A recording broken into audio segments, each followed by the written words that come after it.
What is safer than a company with no debt? This is what we're going to take a look at today. Fellow investors, bonjour. This is Mike Leroux, founder of Dividend Stocks Rocks and passionate investor. You're listening to the Dividend Guy blog podcast where I and my co-host Véronique will help you invest with more conviction so you can enjoy your retirement.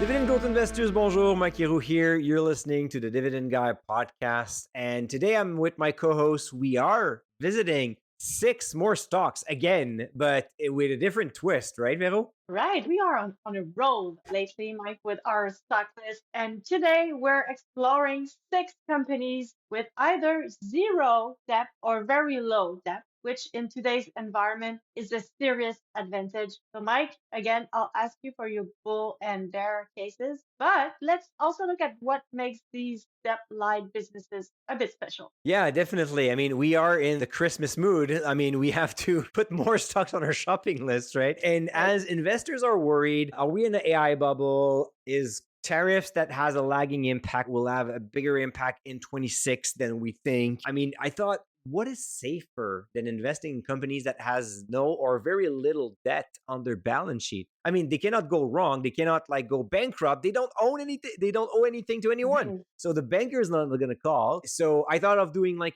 a special episode on it that was inspired based on a complete newsletter that we wrote at DSR a few months ago, where we had a lot more choices. But I mean, podcast being the podcast, I don't want to talk for an hour and a half. So we'll have to short it up for 6 companies. Right. And just before we start, quick reminder, please do not consider the stocks mentioned today as buy or sell recommendations. You must always do your due diligence to see if these ideas align with your investment goals. And Mike, I will ask you my first question, but first I wanted to maybe put in a quote that I interviewed Ross from Dapper Dividends not so long ago, and the episode will be published in 2 weeks. So subscribe to the show not to miss it. But he said, and I think he took that from Peter Lynch, but there was a quote in which it says, it takes a lot of talent from a management team to declare bankruptcy having no debt, right? So that's the spirit of today's That's fair. episode. That's really fair. I mean, it's like, on the personal level, if one of your goal in your personal finance is to pay off all your debts, well, you can go to retirement, and yes, the market can still have an impact on your retirement, but if you have a free place to live in, that's going to help a lot. It's going to, again, take a lot of effort and energy to lose everything and scrap your retirement altogether. All right. So, Mike, besides not going for bankruptcy, why does low or zero debt matter so much? Like, what value does it bring to invest? Well, especially when you're worried about the market and the economy, well, you have those companies that will definitely be able to go through a recession without much worries. They have built this famous war chest because technically, if you don't have debts, you probably also have some dollars aside on like a cash reserve. That would be nice. And of course, it gives you more flexibility. So sometimes it's also an in-between moment where the company has a very clean balance sheet, but is really to make a move to expand. So either enter into a new market, spend more money into R&D, or to make an important acquisition. So it gives you that flexibility. And as a previous banker, I always told my client, the best moment to see the banker to ask for debt is when you don't need it. So make yourself sure that you have a clean balance sheet and then ask for that line of credit or that home equity line of credit when your profile is stellar. Well, for a company, it's pretty much the same thing. You'll often see those companies with low debt or no debt with a sufficient line of credit big enough to make some move whenever they appear, but they're not necessarily in a rush. So I like that flexibility. And of course, the fact they can go through any economic hardship without much worries. But Mike, before we dive into the stocks, is there a scenario where too little debt is a red flag instead of a strength? I mean, funny enough, BlackBerry kind of like almost died and it had no debt and $4 billion in cash at one point. So it's not necessarily a sign that everything's going to be rosy and everything's going to be fine. The thing is, leverage is a good thing for most businesses. So when you don't use it, you may be missing on opportunities. You maybe not be competitive enough. and maybe acting from a place of fear or, oh, we don't want to spend our money, we're going to keep it there. Well, while it's there sitting in cash, it's not generating value for shareholders either. So at one point, it may backfire as well. So,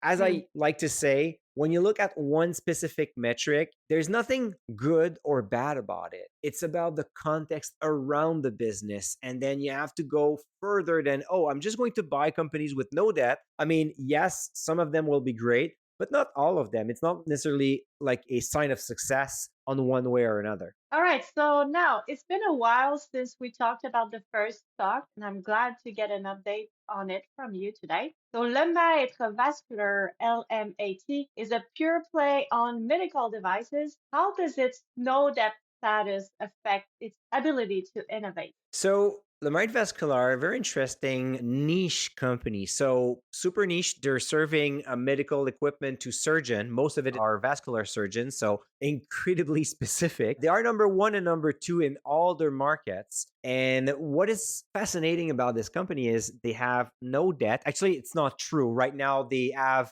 a $180 million in debt, but they go from no debt to small debt all the time because they grow through acquisitions. Mhm. Most of it comes from their cash flow, or when they make an acquisition like this one, they're going to quickly pay off that debt. I mean, we're talking about less than $200 million of debt for a market cap of like 2 billion. So definitely a low debt company. And from time to time, you're going to even be surprised to see $0. And whenever I see that at DSR, I ask myself, is this like a glitch in my system? Is the database wrong? Or do I have like, I go back in the financial statements, and it's usually a good reflex to have when you have like numbers that you're just like not sure from a financial website. Go into Right. that specific number, double check it. And I mean, in this case, it's true, but it just always feels weird to see a company that make so many acquisitions and yet do not rely all the time on debts. Actually, quite the opposite. So they are profitable fast and they use their cash flow to pay it off quick. But Mike, at this point, would you classify LMAT as a growth stock disguised as a dividend payer? Well, it's a little bit of both, I guess, right? It's definitely a low yield, high dividend growth stock. I guess that our good friend George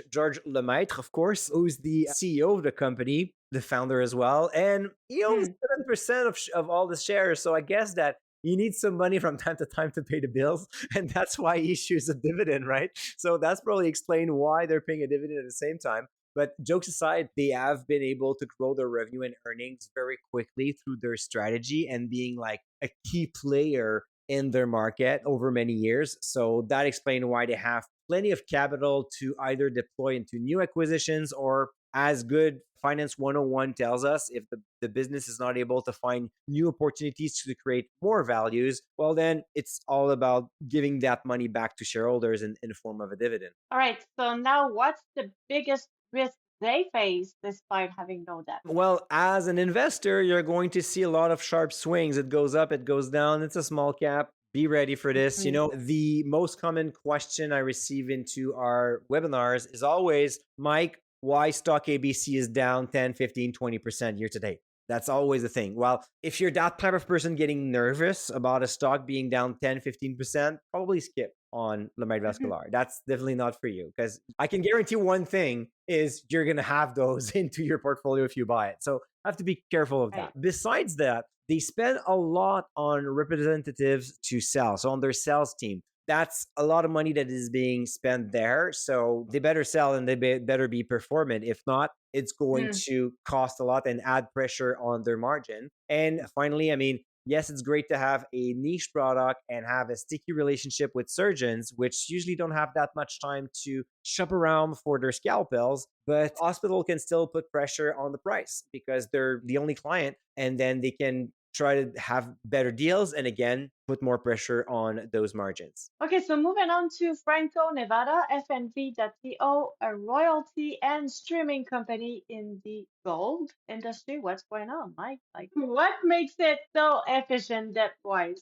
See, this is great about investment. It's never like exactly black and white. I'm not a big fan of gold. I'm not a big fan of commodity, yet I do have shares of Franco Nevada in my portfolio. So that's kind of crazy, right? But here's the thing, very long term dividend grower. It's mostly gold, but They have like other interests into other metals though, and they operate owning royalties and streams. So the royalty, the way it works is a perpetual ownership interest in the mineral rights of the land. So whenever the mining company is extracting gold, they receive a percentage of that. For the Mhm. streaming, it's an upfront payment. So kind of like helping the gold mine, for example, in exchange to start the operation, in exchange of the right to purchase the gold that is being spun out at a specific price. So it's all about this arbitrage between getting the royalties, getting the streams, hoping that the commodity price will go up. But because they have no debt, they have this flexibility that they can finance themselves with their own cash flow to buy more royalties and more streams.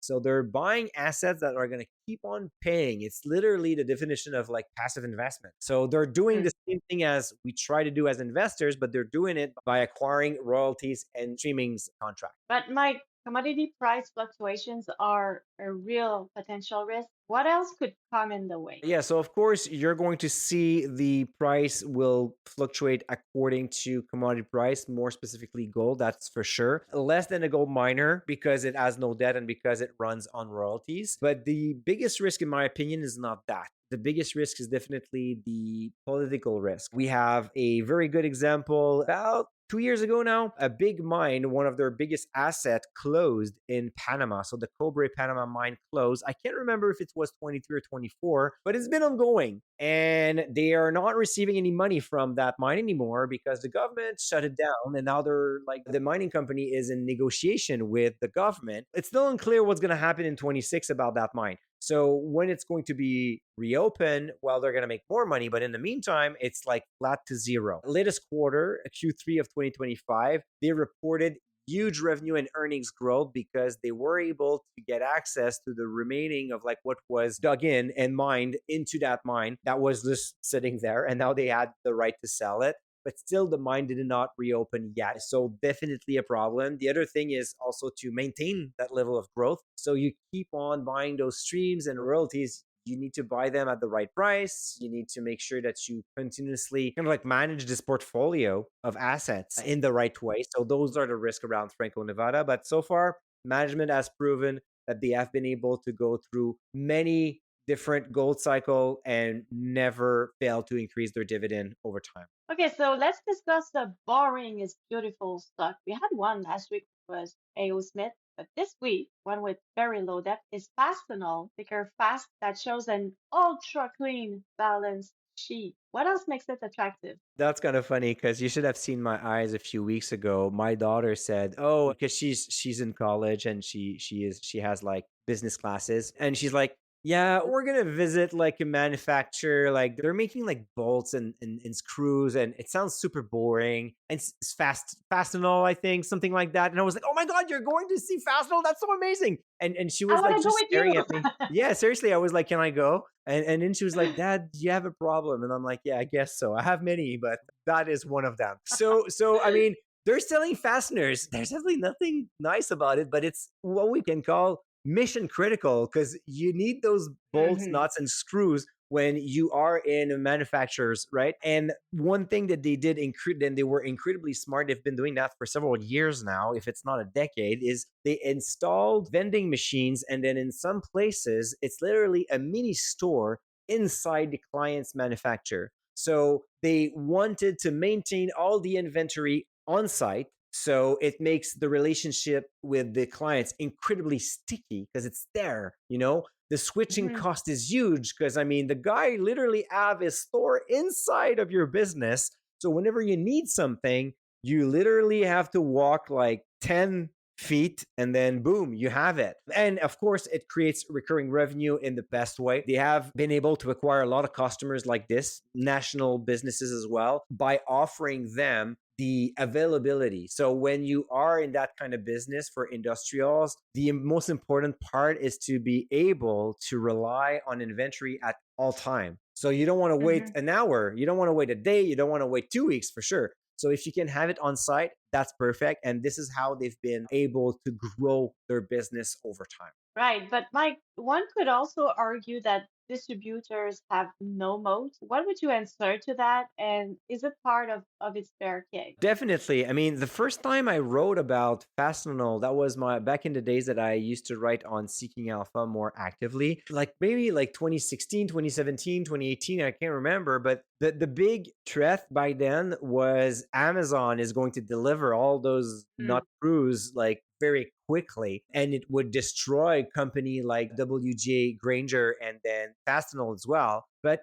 Fastenal decided to like put more pressure on having those on-site like vending machines mhm, and mini stores. And at this point, they've showed that they are able to compete against like delivery or distributors in this matter. So their biggest risk right now is to support the inventory, especially because we're right, talking about a cyclical business. So in a down cycle, you're not only making less sales, you have to support that inventory nonetheless, because this is how you're going to lose clients is by saying, oh yeah, well, the store is half empty, or we have not replenished the vending machine this month because we were tight and we didn't want to like support more inventory. This is not how it works. It has to be the other way around. right. So Mhm. that is a big risk. And the other thing is more big account and national accounts you get, well, the more they will have negotiating powers with you. So you have limiting pricing power at this point. So that could also hurt margin down the road. Hey, dividend growth investors, this is Vero. Mike is currently taking a sip of water, which gives us 10 seconds, and I literally mean 10 seconds to grow the podcast together. Go on Spotify or Apple Podcast, hit pause, and then under our logo, you'll see two very interesting buttons. One to subscribe, hit that subscribe button now, and then give us a 5-star rating. Our goal is to help more investors just like you, so please spread the love. Thank you. Okay, so I'm not sure if I already told you, listeners, or Mike, but after watching Dollarama's beautiful dividend triangle for a while, I added it to my portfolio this year. So this is the next Good step job. we will discuss. Thank you. Is having its own brand making it easier to get a low debt level? Definitely, because with their own brands and they sell a lot of things that they make, so the margin is better. So by the margin being better, they make, of course, more profit. So that helps to maintain the level of debt very low.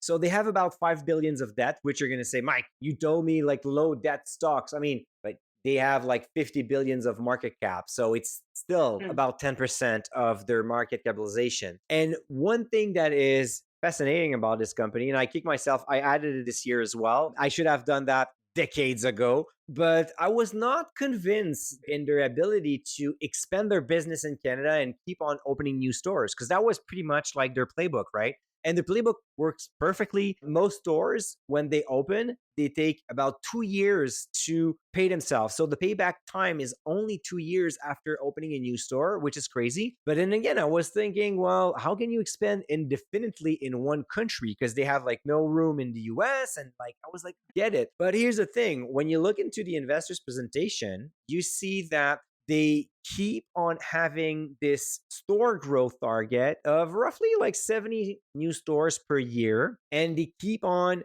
either achieving their targets or beating their target. So, for example, in 2015, they had 1,400 stores, and they wanted to have 1,400 stores by 2022. They achieved that in 21. In 2017, they said, "Oh, we're going to increase that to 1,700 by 2027." And they actually updated it in 21, saying, "Hey, no, no, you know what? Forget about 1,700 in 2027. We're going to hit 2,000 in 2031." And now the latest update is 2,200 by 2034. So when you're looking at the dividend triangle, that everything is going up all the time, well, it seems that it's going to continue to go this way. And now, even Mhm. better, and this is what really convinced me to get into a full position into Dollarama, is the fact that they own a major stake in Dollar City, which is the same playbook, same type of stores, but in Latin America. They started to open stores in Mexico, which I think is going to be a very good success. And this year, they also acquired the Reject Shop,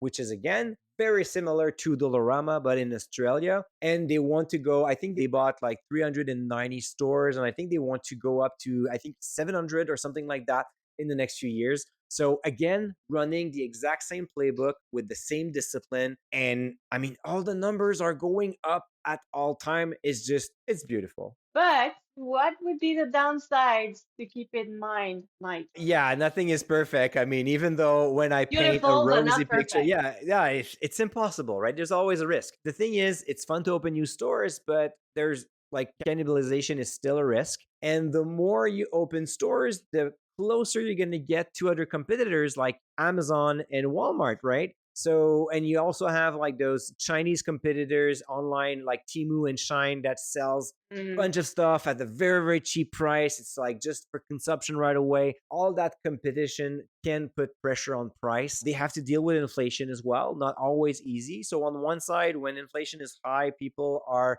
tighter with their budget and they want to buy cheap stuff. So they that will drive people to Dollarama. But on the other side around, I mean, they still have to pay their goods at a higher price and still maintain to have a good margin to sell it to people that are tight on their budget. So it's kind of like tough sometimes to yes, they're going to see their sales improving, but maintaining the same level of earnings. They've been amazing doing that, but there's a limit of how you can expand your margin as well going down the road. right. So now, not only is Toromont showing very low depth, but it could have been part of last week's episode because it also flies under the radar. What's the full bull case for it, Mike? Yeah, so this one less than $1 billion of debt on $13 billion of market capitalization. So pretty solid. It's a Caterpillar dealership. So think of it as you want to have a big Tonka, you go there and they're going to rent it to you or sell it to you. So that is like their first growth vector is all around the construction, the mining, the need for energy. So they are selling the big equipment. They are also renting as well. And one thing that probably is the reason why Toromont is skyrocketing in 2025 is they also have cooling products through their business called Simco. And the reason why it's driving this much is, well, data centers are generating a lot of heat because they need a lot of power Right. and you need to cool them off. So there you go. And fun fact, I mean, and now I'm going to tell you this. And of course, you're going to watch every single arena that you're going to go into. And with your two kids, it's probably a lot, but you're going to notice sometimes you'll see the Simco sign because they are also selling those products to keep the ice cold in Really? arenas. Yeah, at one point I was like that geeky guy saying, "Oh, look at that! It's Simco." And then people are just like, "Yeah, Mike, Simcoe's written on the ice. Like, what's your point?" And I'm like, "Okay, forget about it." But anyways, I get excited by those things, right? So there you go. I'm sure gonna have a look like this weekend and I'll tell you about it. So Mike, dividend stock swap card, which is what we use to analyze our dividend growth stocks there, we can read that the company remains dependent on the Canadian economy. Given you expect a recession for years now, is it still time to buy Romand and what are the risks? Yeah, you should probably not follow my lead on the recession thing. I would have been a really bad economist, I guess. But I mean, it is true that Toromont is a cyclical business. So if there's an economic slowdown, it's going to take a hit, especially for the rental business, because, it's capital intensive to have those equipment and big trucks. If you're not able to rent them, I mean, you're just paying for the maintenance, which is not good for margins. Finally, the other thing is the forward P right now is at 23, which is about in line with the average P ratio that you see. So you're not necessarily overpaying right now, but you're not getting a deal either. So if we are at the end of the economic cycle, well, you better be patient. But I mean, I'm a patient investor, so I don't care. But for some people, they don't like to buy companies that have been going up very quickly. But I made an episode on the Moose on the Loose a few months ago about Toromont with Nelson Smith from the Canadian Dividend Investing newsletter. And we both agree that this one is not done going up, but that's just us, right? So I put my money where my mouth is. I do have it in my portfolio. If you ever lose money buying this one, that's on you because I'm going to be losing money anyways. So there you go. All right, so last but not least, for sure, Jack Henry and Associates, JKHY. What's their business and why do they carry so little debt, Mike? So we talked about this one not so long ago. It's a software business, but as opposed to a lot of companies in the technology sector, they decided not to go for the growth by acquisition and stay simple. So they focus on providing software for banks and credit unions. And God knows we have like thousands of them in the US. So they built a sticky business relationship with them with through recurring revenue because they are helping banks and credit unions to treat their banking, the payment processing, and they also have like complementary products such as like fraud protection, cybersecurity, data analytics. So everything that you need to run your small banks. So it's a great way to get installed into all of those credit unions and banks providing those services. Doesn't necessarily need that much because you just keep on providing the same service. And then what is good is a lot of banks, and I know that because I've worked in one in Canada, but I guess it's the same thing in the US. They are very slow to make upgrades, but when they do, it's like massive contracts. So Jack Henry is there for the upgrades. There's a lot of mergers and acquisition on the US sides because there are like thousands of licensed bank and credit unions. So whenever there's a merger or an acquisition, well, they need to realign all the softwares, right? So again, they come in, they provide their service, and then they stay around for the recurring part, and they can offer new services such as the fraud protection and the data analytics as well. That is also growing. So a niche products that you know exactly what they need for, and you're well established there. They're doing an amazing job, and that reflects on a very strong dividend triangle where the trend for the revenue, the earnings per share, and the dividend is growing steadily. But still, Mike, I mean, fintech rhymes with innovation. Does low debt make them more or less competitive in this space? Well, they do have a lot of flexibility. So if they need to take on debt, it's going to be easy for them. And but the fact that they are very specific, it's great because they kind of like protect their business model, but competition will come after you to get a piece of the pie as well. And one thing that is starting to show is management int that the growth rate would be around 6-7% next year, which is pretty good, but it's not as good as it was. So when you always produce great results, you also create some expectations coming from the market, from other investors. And even saying, oh, we expect to grow 6-7% next year is disappointing. So the stock is taking a hit, but it's probably a good time to take a deeper look into this one and see if there's a place in your portfolio for it. Kind of like a financial business / tech stock at the same time. Okay, Mike, now which of these six stocks would you be most comfortable buying today and forgetting for 5 years? Well, it's a bit hard because I own shares of Lamarite Vascular, Dollarama, Toromont Industries, and Franco Nevada. So I mean, I don't know. I don't know where I should put myself here. And then Jack Henry and Fastenal are tempting. I'm not saying I'm not going to buy them actually. So in the coming weeks, I'm going to take some time off, review my entire portfolio as I do every year. I have some stock that I'm going to sell. And then I do have to reallocate some capital elsewhere. So I don't even know if I'm not going to do another episode later on in 26 saying I have owned all six. In the meantime, they show all great dividend triangles. So I'm not sure if there's one that is better than the other. Very excited about the growth perspective of Dollarama though. This is probably the one that is like the most stable in terms of like it will perform well into a recession and will perform well when the market going well and the economy is booming. So I'll probably go with Dollarama across all of those. But yeah, they look like Pokemons and I want to catch them all. So, listeners, this episode was not the six safest stocks to add to your buy list, but it was the six safest stocks from Mike's portfolio. Yeah, definitely.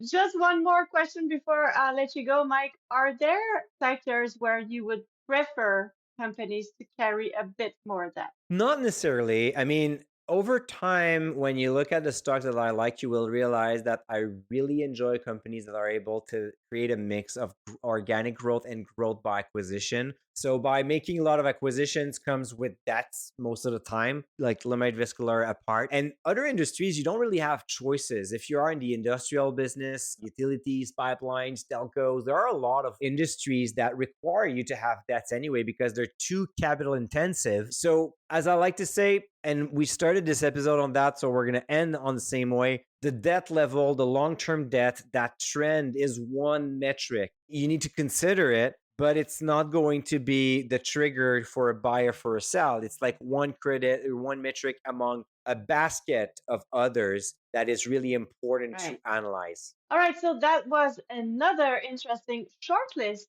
of exceptional stocks, Mike. Thank you for sharing them. Listeners, remember to download your top stocks booklet for free at thedividendguyblog.com/top stocks to get more stock ideas because we never have enough, right? So those are for the year to come, but also beyond. For show notes and related content, visit thedividendguyblog.com/258. Next week is Christmas Eve already, and we thought reviewing Mike's portfolio would suit that timing perfectly because you will also get a few tips on reviewing your own too. Make sure you don't miss it by hitting pause and the subscribe button underneath our podcast logo. And until then, stay invested. Stay invested. Hey, fellow investors, it's Mike here. I hope that you have enjoyed this episode. Please note that the Dividend Guy Blog podcast is at no time issuing buy or sell recommendation. Please do your own due diligence as this podcast is recorded for information and hopefully fun purposes only.